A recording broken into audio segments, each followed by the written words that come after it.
day 13 of the war with Hamas, and the IDF remains mobilized and awaiting orders in assembly areas for the expected ground operation into Gaza to eliminate the Hamas terror threat. Intermittent rocket fire is continuing from Gaza, hitting the surrounding communities and central Israel. Nearly 300,000 Israelis have been evacuated from their homes in the Gaza periphery.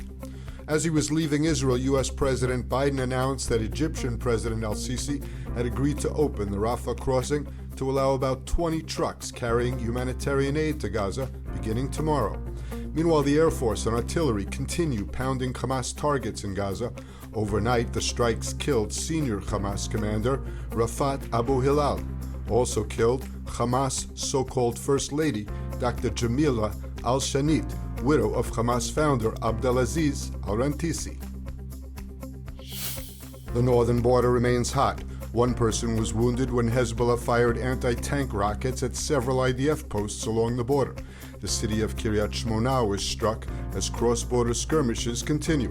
According to the IDF, 9 rockets were launched from Lebanon, setting off sirens in Kiryat Shmona and several nearby communities. 4 rockets were intercepted by the Iron Dome defense system. At least 1 rocket landed in the northern city, causing no injuries or damage. Shortly before the rocket sirens, the IDF said one of its tanks shelled 2 Hezbollah anti-tank guided missile launch positions in South Lebanon, where the military identified an attempt to carry out the attack.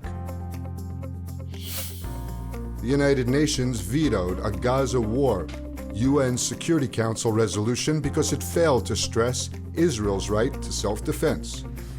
Ambassador Linda Thomas-Greenfield told the Security Council that, like every nation in the world, Israel has the inherent right to defend itself against attacks.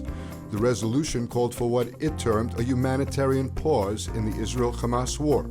12 out of 15 council members voted in favor of the resolution put forward by Brazil and negotiated over several days. Russia and the UK abstained. The United States was the only vote against, but as one of the body's 5 permanent members, its vote counts as a veto.